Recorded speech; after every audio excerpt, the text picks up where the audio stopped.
C'est vraiment un plaisir parce que j'ai de la famille, j'ai des inconnus qui sont passés me voir.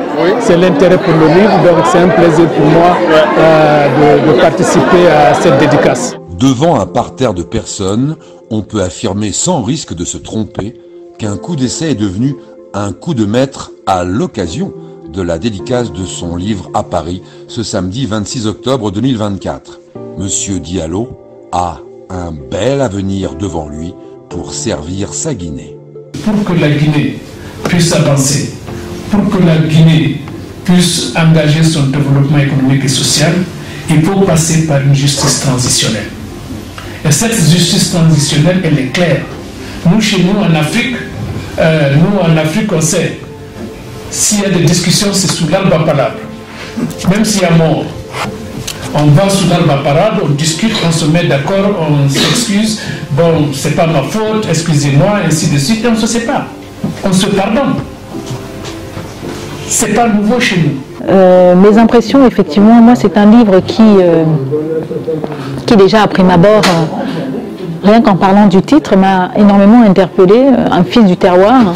Et il était question d'aller beaucoup plus loin, notamment dans l'explication du contenu.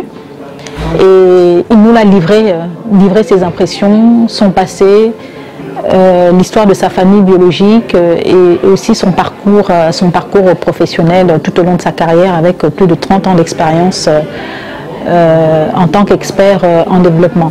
Il faut mettre l'homme qu'il faut à la place qu'il faut ou la femme qu'il faut à la place qu'il faut. Ça c'est un.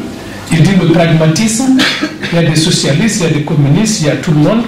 Eux, ils vont puiser partout, en Russie, en Chine, aux États-Unis, en France, en Afrique. Tout ce qui marche, ils l'implémentent chez eux. Il faut être très pragmatique et ne pas être bloqué par des dogmes qui n'ont aucun sens. Il parle du capital humain.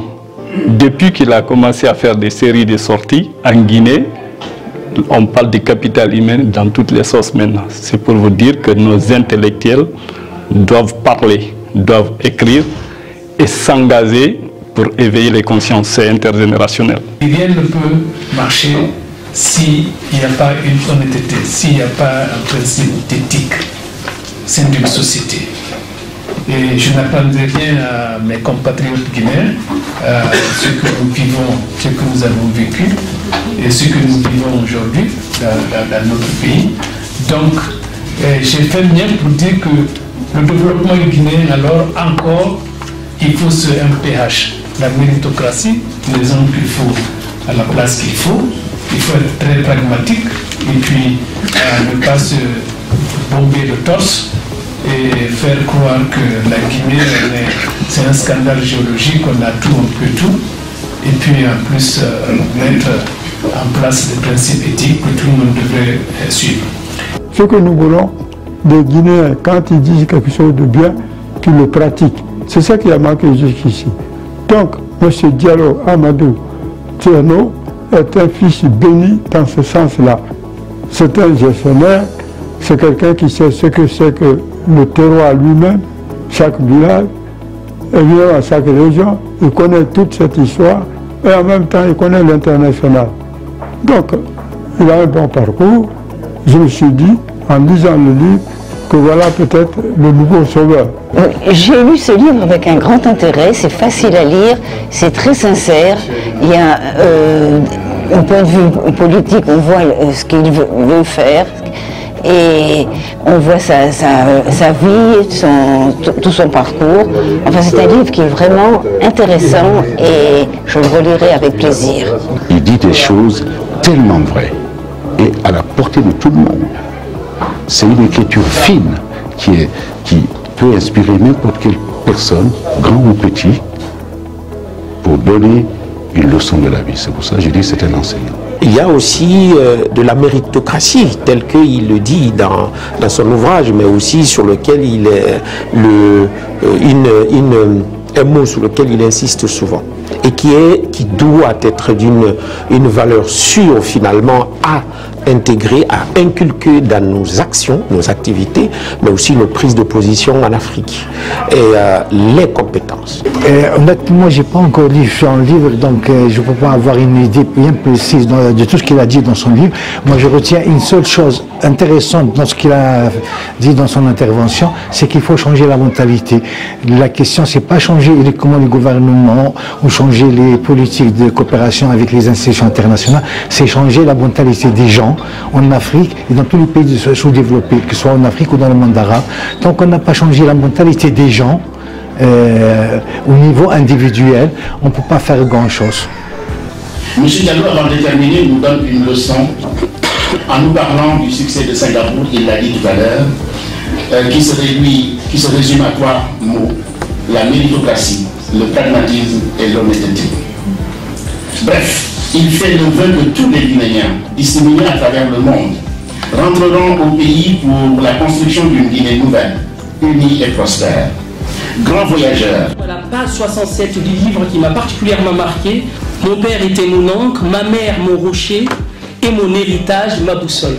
Donc il y a une certaine identification d'abord au père, une identification à la mère, mais également une identification à l'ensemble de la tribu. Parce qu'il y a la question de l'héritage. Et l'héritage, sur le pôle fondamentalement, il est tribal, et puis ethnique, et puis aujourd'hui on peut dire national. L'objectif de cette dédicace était de présenter ce livre, Un fils de terroir, qui a pour ambition de présenter en quelque sorte la biographie de M. Amadou Thierno Diallo, ensuite de parler de son parcours parce qu'il a plus de 30 ans d'expérience dans le domaine du développement à travers tous les postes qu'il a occupés à l'international, mais aussi partager sa vision de la Guinée. Les femmes représentent 52% de la population guinéenne, 52%. Et je rigole en disant que les 52% s'occupent des 48%. Les hommes, ce qui veut dire que la Guinée c'est les femmes. Tant qu'on n'inclura pas les femmes dans les processus de décision, tant qu'on ne va pas inclure les femmes, on essaie de les automatiser, d'autonomiser, tant que les femmes ne prennent pas les décisions en Guinée, on continuera à en tourner en rond. Alors, je connais beaucoup de jeunes filles, de jeunes femmes en Guinée qui aujourd'hui peuvent assumer même la responsabilité de président de la République.